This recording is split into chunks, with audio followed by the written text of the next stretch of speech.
નમસ્કાર ખેડૂત મિત્રો, તમારું સ્વાગત છે અમારી આ યુટ્યુબની બજાર ભાવની ચેનલમાં।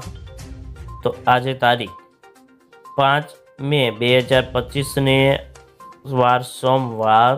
તો આજના આ વિડીયોની અંદર આપણે જે ખેડૂતોએ કપાસનો સંગ્રહ કરેલ છે તેવા ખેડૂતો માટે મળ્યા સારા અને ખુશીના સમાચાર। તો કપાસના વાયદા બજાર, રોકડ બજારની સ્થિતિ સાથે જ ગુજરાતના તમામ માર્કેટની અંદર કપાસના બજાર ભાવ કેવા ચાલી રહ્યા છે તેની સંપૂર્ણ અપડેટ મેળવવાના છીએ।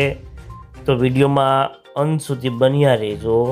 તો ખાસ કરીને અત્યારે કપાસમાં કડીમાં હવે 4 થી 5 જીનો ચાલુ છે અને જ્યારે સૌરાષ્ટ્રમાં પણ હવે 30% જીનો ચાલુ હોવાથી કપાસની ડિમાન્ડ એકદમ ઓછી થઈ ગઈ છે અને જેને પગલે બજારમાં કોઈ દમ નથી। અને બીજી તરફ રૂની બજારો ઘટી રહી હોવાથી કપાસમાં પણ કોઈ સુધારાના સંકેત દેખાતા નથી અને એવરેજમાં ભાવમાં 5 થી 10 રૂપિયાની વધઘટ થતા કરે છે અને કોઈ પણ મોટી તેજી અને મંદી દેખાતી નથી।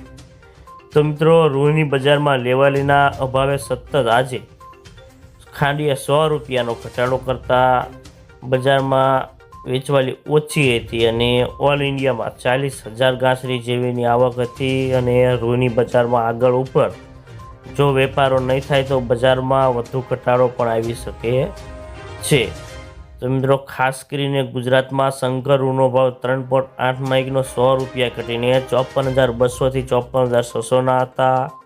કલ્યાણ રૂનો ભાવ ખાંડીએ 2800 રૂપિયાનો સુધારો કરતા 36,200 થી 36,240ની સપાટી પર બંધ રહ્યો હતો। તો મિત્રો, ચાલો જાણી લઈએ કે ગુજરાતના તમામ માર્કેટની અંદર કપાસના બજાર ભાવ કેવા ચાલી રહ્યા છે। તે જે 20 કિલોગ્રામ દીઠ આપેલ છે। કાલાવાડ 1306 થી 1518 રૂપિયા, જામ જોધપુર 1360 થી 1541 રૂપિયા, ભાવનગર 1200 થી 1491 રૂપિયા, જામનગર 1250 થી 1490 રૂપિયા, બાબરા 1440 થી 1555 રૂપિયા, રાજકોટ 1411 થી 1551 રૂપિયા, અમરેલી 886 થી 1486 રૂપિયા, સાવરકુંડલા 1350 થી 1501 રૂપિયો, જસદણ 1370 થી 1550 રૂપિયા, બોટાદ 1391 થી 1590 રૂપિયા,